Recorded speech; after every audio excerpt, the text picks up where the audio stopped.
Immediately he goes up, he says, "Hey, I thought you were really cute." She does like a sort of fake smile, look away sort of thing. This is why it's good to just be a little bit more relevant, a little bit more unique than some sort of generic compliment on the open. So something like, "You have a cute look. I love how like you look sort of like a cowgirl. You have like the black skirt.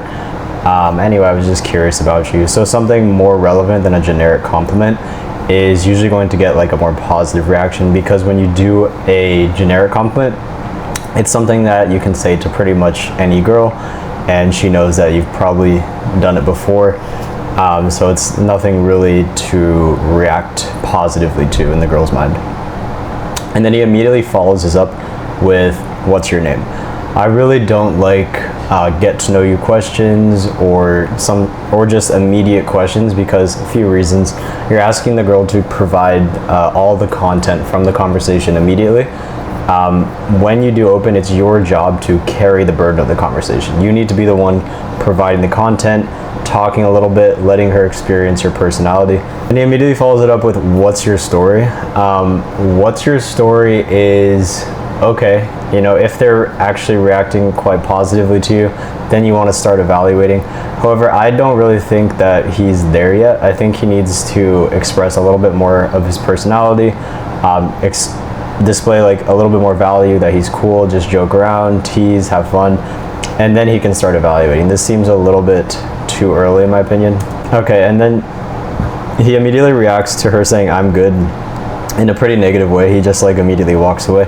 So you can tell that he is essentially like mentally prepared to like get rejected. He's not assuming attraction. He's not assuming this girl likes him.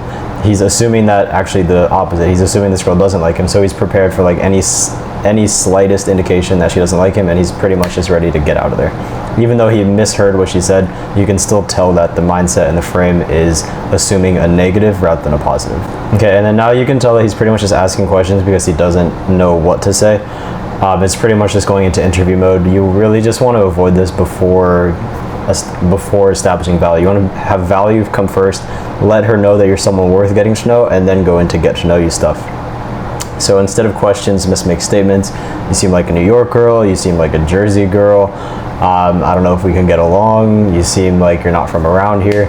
So statements rather than questions. "You seem like you're about to go to dinner. You look dressed up nice." Okay, cool. So he actually like shit tests her, interestingly enough. I think he's going for like a tease, like, "You're not one of those New York girls who's like weird though, right? I know a lot of girls from here who are like a little bit off like in the head. Are you one of those girls?"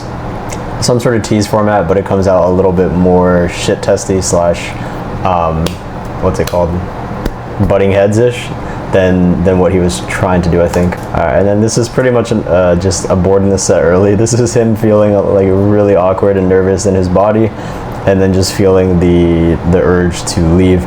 When you do feel those nerves, when you feel a little bit awkward, you actually want to push through it and just stay in set for at least like 10-15 seconds longer, just to acquaint yourself with those feelings and get your body used to that nervousness.